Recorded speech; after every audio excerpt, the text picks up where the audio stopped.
complément du nom est un deuxième nom qui est celui-là qui complète le sens du premier. Le complément du nom, il complète le sens du premier nom et peut être séparé du premier. Donc, du premier nom qui a été écrit, le premier peut être séparé du deuxième par une préposition. Et parfois, il ne peut pas être séparé. Toujours est-il que nous allons retenir l'essentiel, c'est qu'il doit expliquer et marteler le sens du deuxième, donc compléter le sens du premier nom. Exemple, le livre de nos est propre. Voici le premier nom. Voici le deuxième qui complète le sens du premier. Et nous allons analyser nos en disant nos noms propres de personnes masculins singulier complètent le sens de livre. La fois passée, nous avons vu les compléments de nom. Et nous avons vu que le complément de nom est ce deuxième nom qui complète le sens du premier. Très bien. Et aujourd'hui, nous allons voir les types d'articles. C'est en vue de voir comment donner la fonction de l'article. Mais au préalable, il faut d'abord voir les sortes d'articles.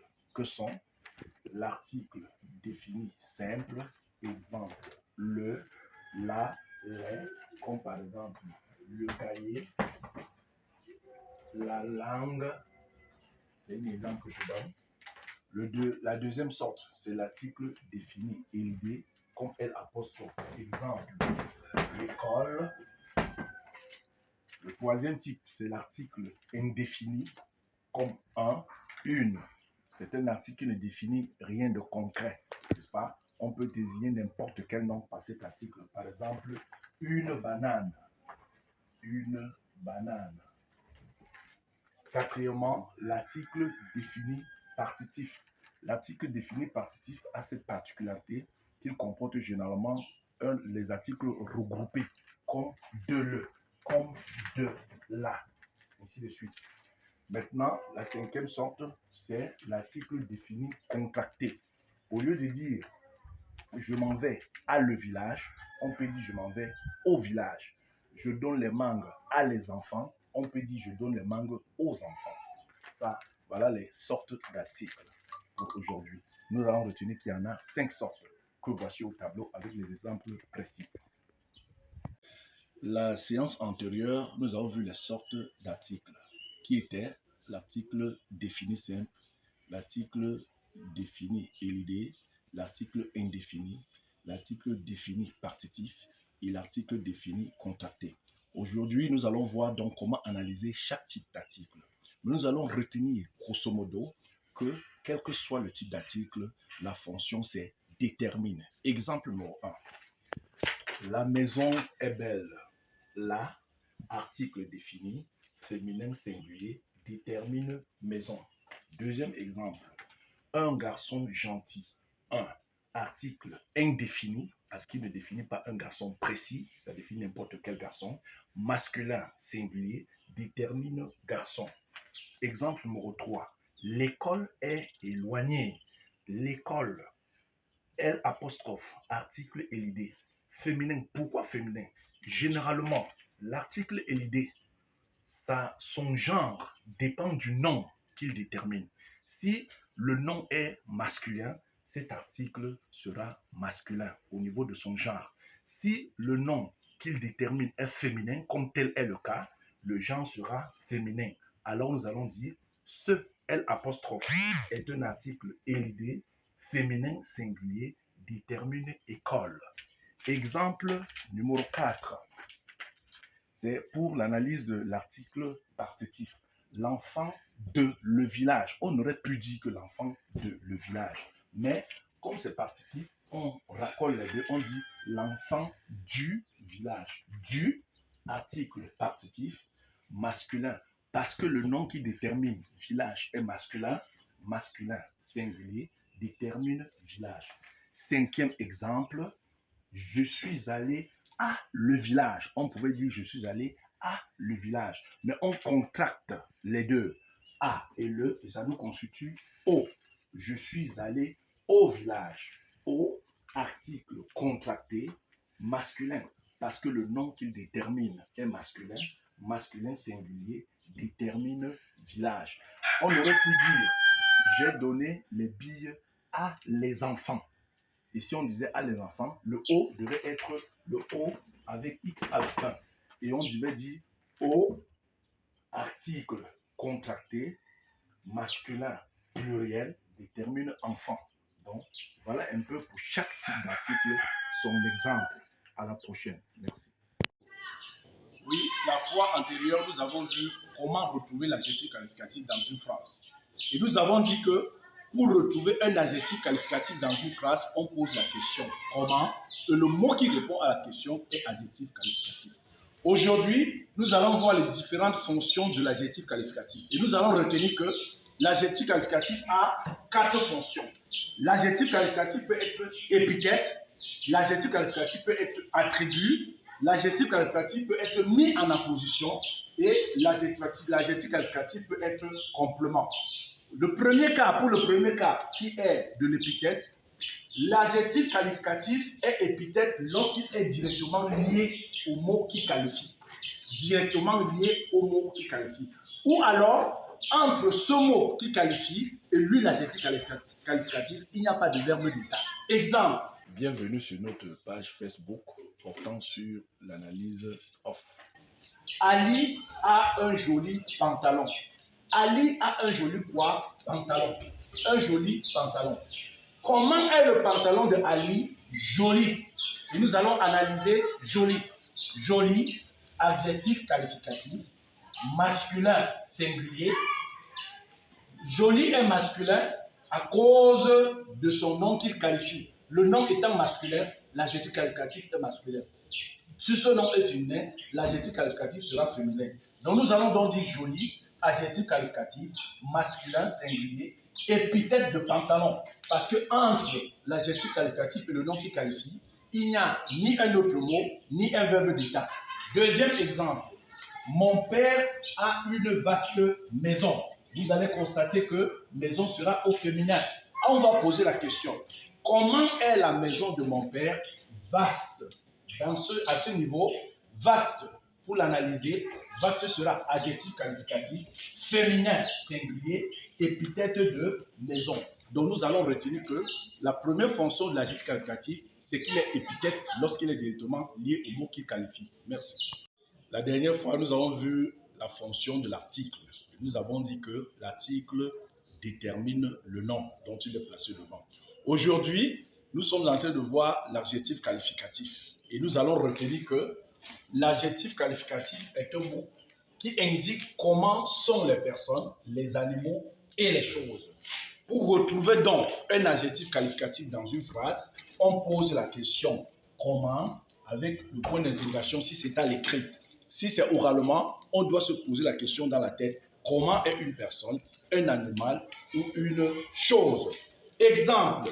Bienvenue sur notre page Facebook portant sur l'analyse off. Il y a plusieurs exemples. Nous allons dire ici, dans ces exemples, entoure l'adjectif qualificatif. Et pour chacun, ou pour chacune de ces phrases, pour chacun de ces exemples, on va juste poser la question comment. J'ai une belle fleur sur la table.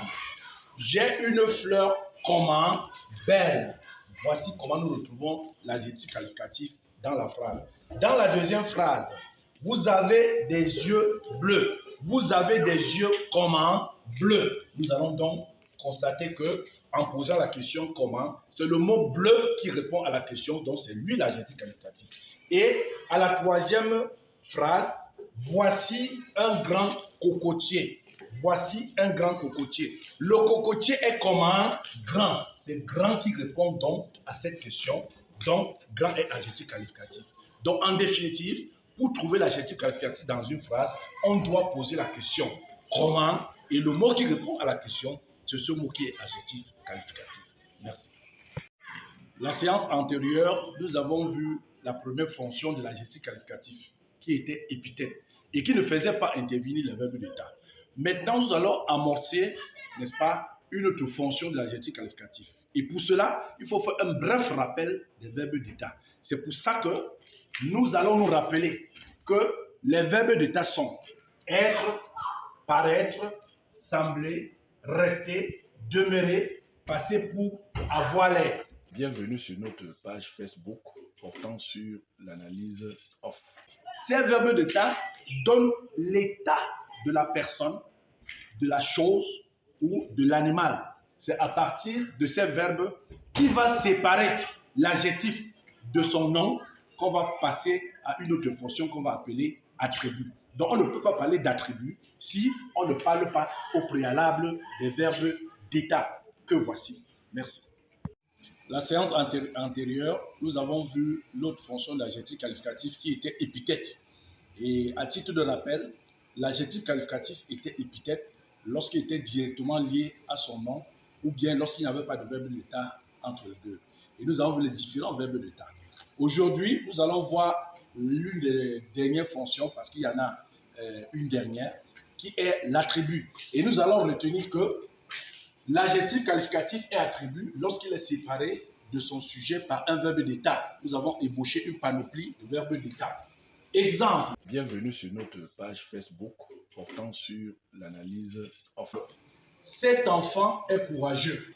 Nous avons dit que être, quelle que soit la personne de être, quelle que soit, n'est-ce pas, de la façon que le verbe être est conjugué, il reste le verbe être, il reste un verbe d'état. Ça veut dire que cet enfant est comment? Courageux.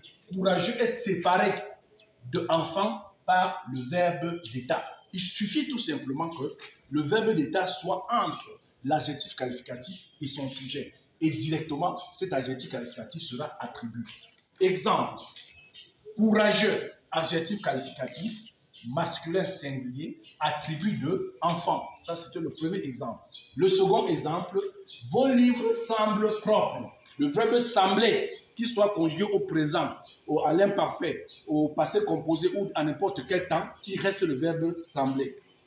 Et propre, adjectif qualificatif, masculin pluriel, attribut de livre. Parce que propre étant adjectif qualificatif, sembler est un verbe d'état, il est séparé de son sujet livre par un verbe d'état. Donc forcément, il est attribut de livre. Donc nous allons retenir que l'adjectif qualificatif peut être attribut lorsqu'il est séparé de son sujet par un verbe d'état.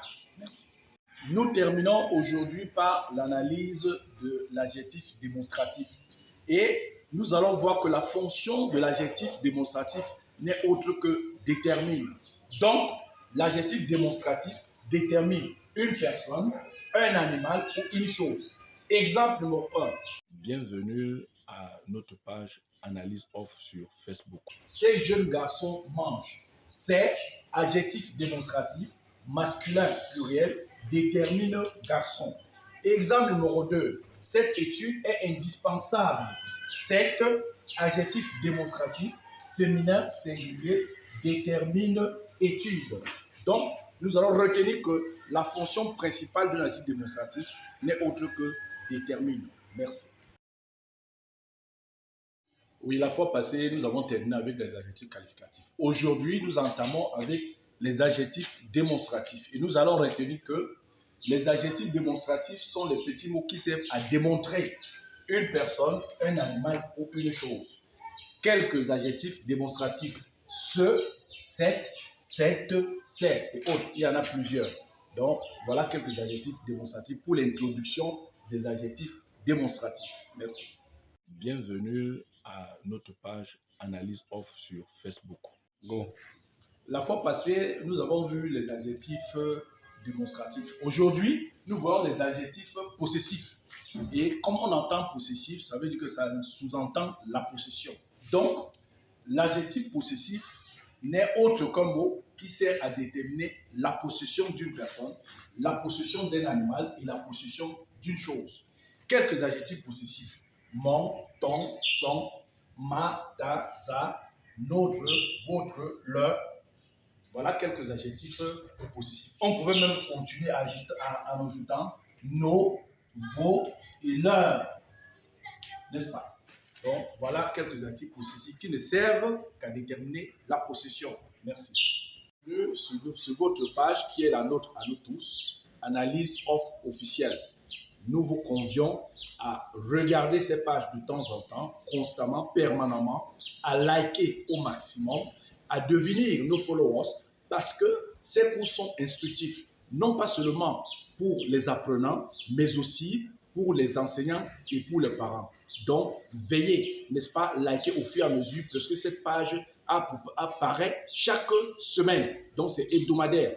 Veillez liker en abondance, devenez en abondance nos followers, et nous tous, nous serons partie gagnante. Merci à vous. Nous avons amorcé l'adjectif possessif. Nous avons dit que ça tenait lieu de possession. Aujourd'hui, nous voyons exactement l'analyse de l'adjectif possessif. Et le mot-clé de l'analyse de l'adjectif possessif, c'est détermine. Donc l'adjectif possessif a pour fonction détermine. Exemple numéro 1. Mon oncle est en santé. Mon. Adjectif possessif, masculin, singulier, détermine oncle. Exemple numéro 2. Sa mère est belle. Sa. Adjectif possessif, féminin, singulier, détermine mère. Donc, la fonction de l'adjectif possessif n'est autre que détermine, parce que c'est un déterminant. Merci. Aujourd'hui, nous allons voir ce qu'est l'adjectif indéfini. Et nous allons retenir que l'adjectif indéfini indique de manière vague le nom qu'il détermine. C'est de manière vague. Ce n'est pas déterminé de façon précise. Quelques adjectifs indéfinis, aucun qui ne désigne rien, c'est vague.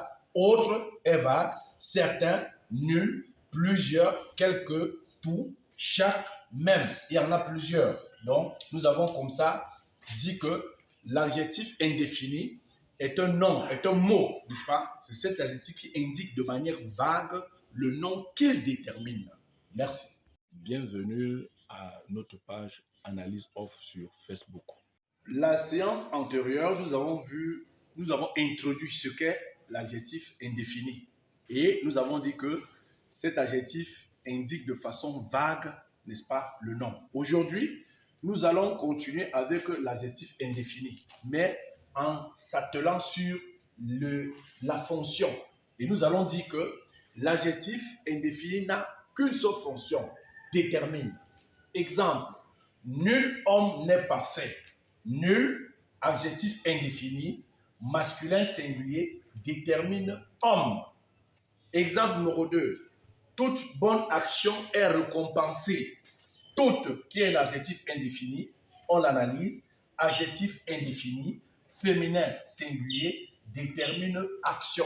Donc nous allons retenir pour cette leçon principalement que l'adjectif indéfini n'a pour principale fonction que détermine. Merci. Bienvenue à notre page Analyse Off sur Facebook. Aujourd'hui, nous allons voir les adjectifs numéros. Et nous allons retenir que les adjectifs numéros sont de deux ordres. Nous avons les adjectifs numéros cardinaux, dont quelques-uns sont 1, 2, 3, 4, 5, 6 et consorts. Et nous avons les adjectifs numéros ordinaux, dont quelques-uns sont premier, deuxième, quatrième, cinquième, sixième et autres. Les adjectifs numéros cardinaux, s'il faut revenir là-dessus, servent juste à montrer la quantité. C'est la quantité 1, 2, 3, 4. Alors que les adjectifs numéros ordinaux marquent l'ordre des choses. Premier, deuxième, troisième, quatrième et consort. Donc, voilà la présentation des adjectifs numéros dont nous allons voir la continuité par la suite dans les prochaines séances. Merci. Aujourd'hui, nous allons continuer avec les adjectifs numéros que nous avons vus par le passé. Et nous allons retenir que les adjectifs numéros servent à compter. Nous avons dit qu'il y a les adjectifs numéros cardinaux et les adjectifs numéros ordinaux. Maintenant, ces deux ordres ont pour fonction détermine. Donc ça, c'est la fonction principale d'un adjectif numéral, qu'il soit ordinal, qu'il soit cardinal. Il détermine le nom qu'il accompagne. Parce que généralement, l'adjectif numéral ordinal accompagne un nom, de même que l'adjectif numéral cardinal. Exemple numéro 1. Il y a deux parties du discours. Deux, qui est l'adjectif numéral cardinal. Nous allons donc dire deux, adjectif numéral cardinal, féminin, pluriel, détermine partie. Exemple numéro 2, c'est le quatrième élève de la classe. Quatrième, qui est un adjectif numéral ordinal qui marque de l'ordre. Quatrième, adjectif numéral ordinal, masculin, singulier, déterminé, élève. Nous avons défini, n'est-ce pas, la fonction d'un adjectif numéral. Merci. Bienvenue à notre page Analyse Off sur Facebook. Vous arrêtez au niveau du complément d'agent. Aujourd'hui, c'est le complément d'attribut. Et nous allons retenir que le complément d'attribut indique en faveur de qui ou de quoi un acte est accompli. Ça veut dire que le bénéficiaire, un peu comme si on disait on attribue telle chose à telle personne. Exemple numéro 1. Je donne cet habit aux pauvres. Je donne cet habit à qui? Aux pauvres. Pauvre ici est bénéficiaire. Donc, vous faites complément d'attribut. Exemple numéro 2. Nous lui accordons cette permission. Nous accordons à qui? À lui.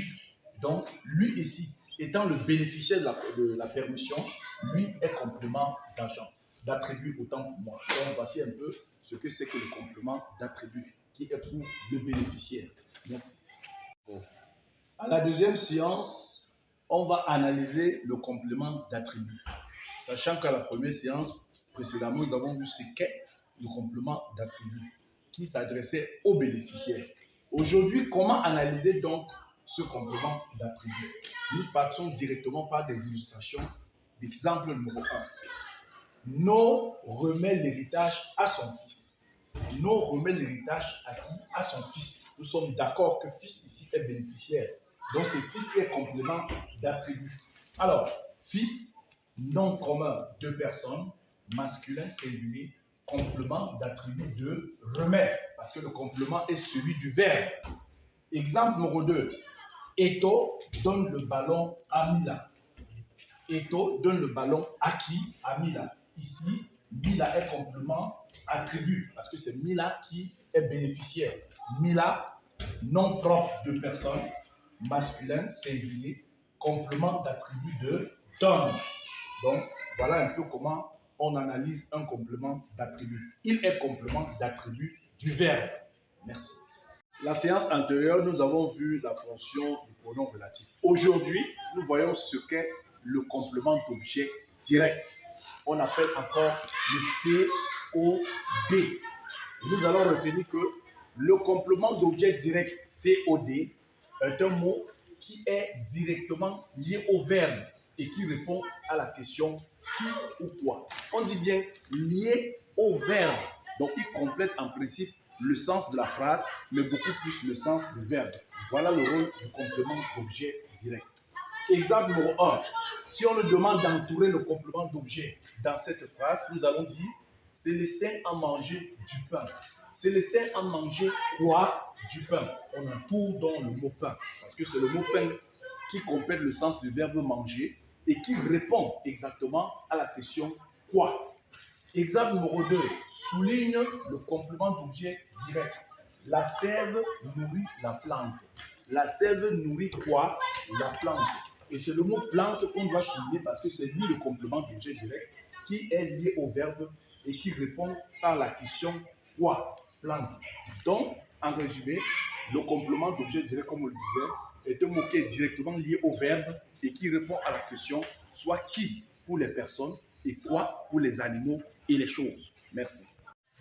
Oui, j'espère que depuis vous ne cessez de liker. Vous allez à Facebook, vous trouvez nos exposés en analyse off, c'est le lien. Vous likez, vous devenez followers. Pour ce qui est du cours, pour la suite du cours, nous voyons aujourd'hui le pronom relatif.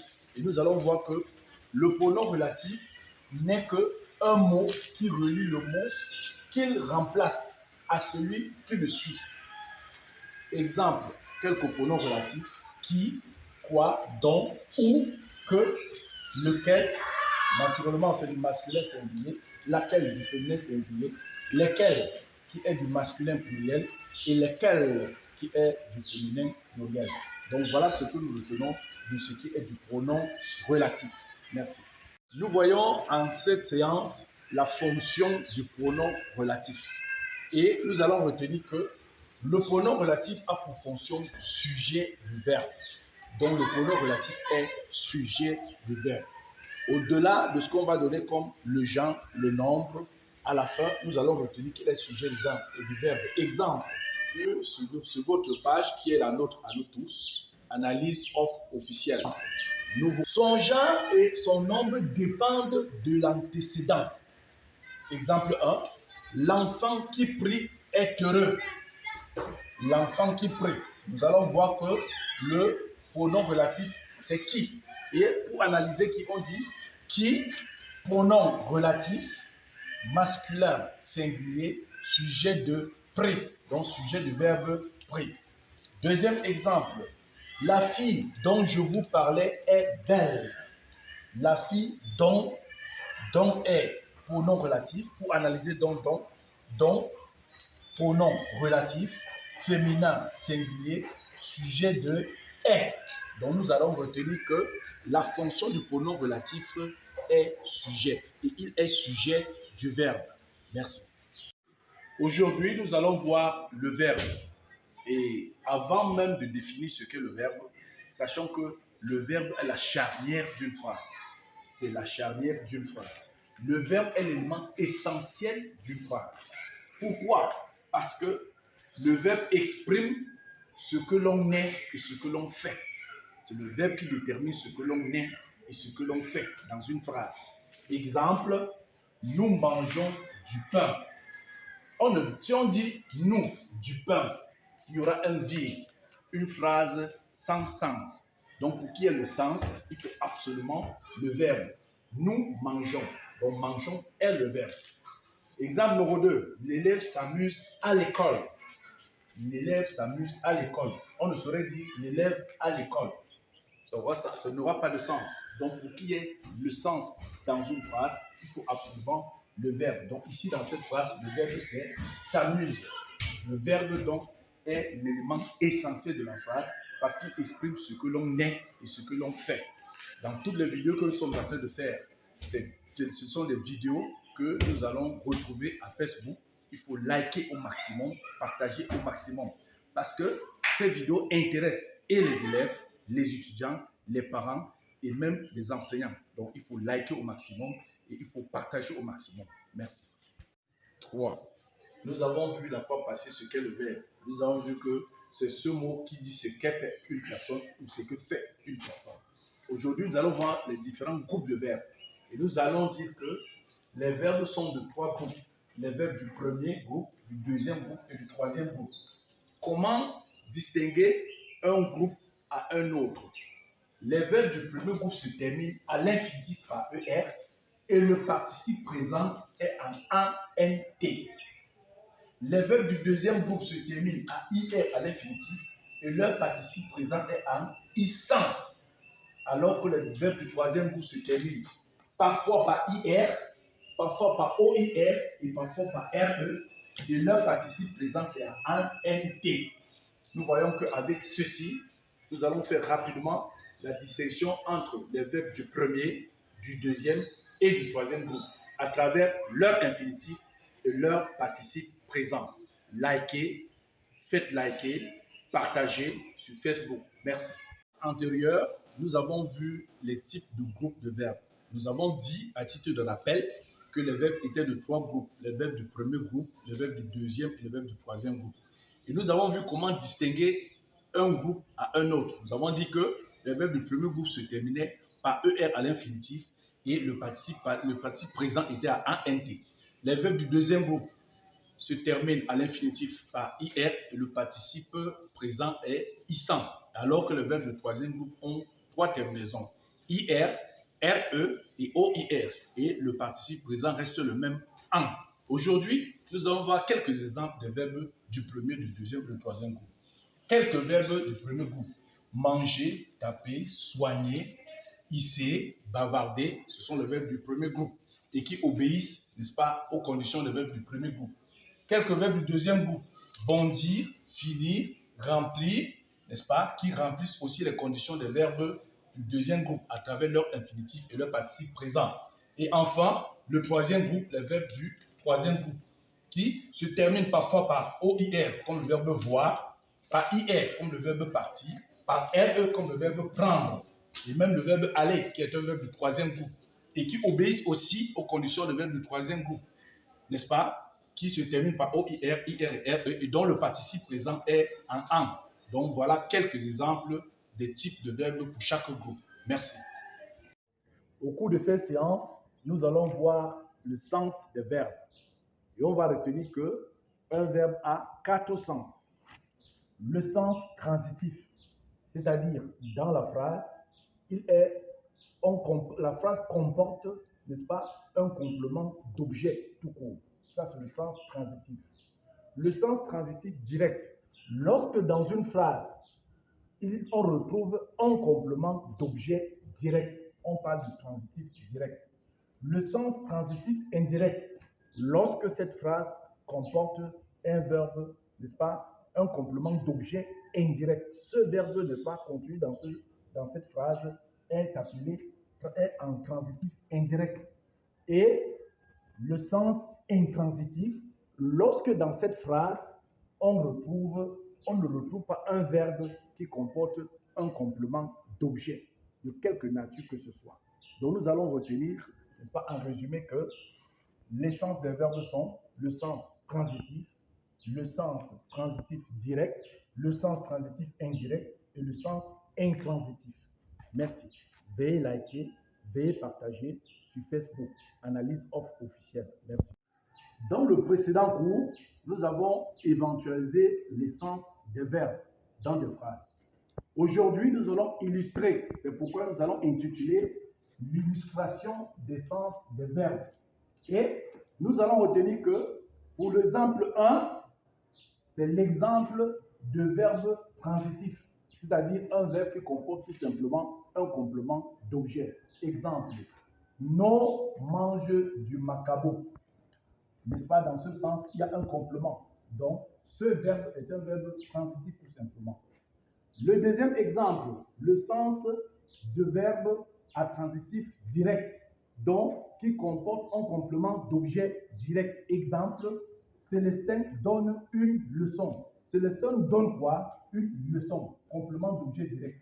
Donc le verbe qui est contenu dans cette phrase est un verbe à transitif direct.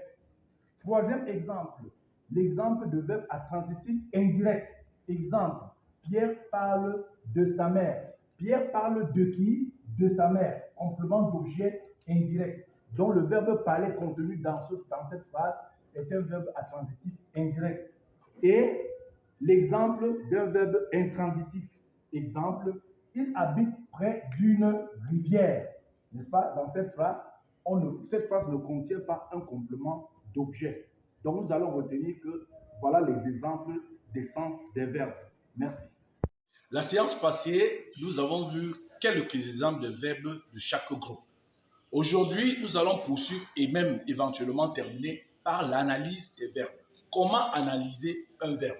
Eh bien, pour analyser un verbe, on donne d'abord son infinitif, 1, de 2 son groupe, 2, de 3 son temps, 3, de 4 sa personne, 4, de 5 sa forme, 5, et de 6 son mode.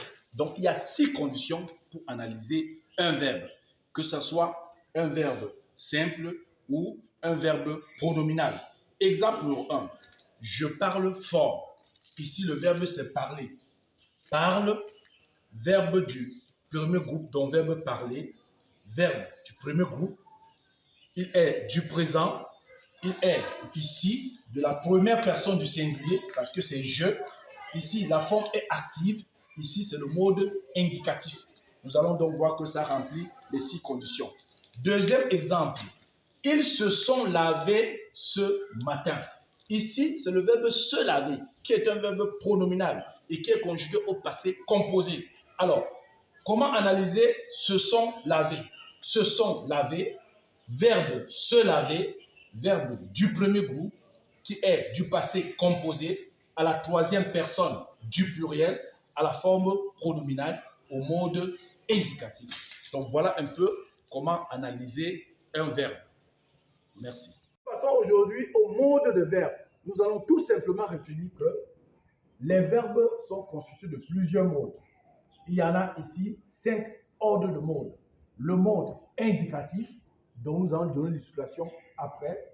Le mode impératif, le mode conditionnel, le mode transitif, le mode subjonctif, dont les illustrations seront données à la prochaine séance. Merci.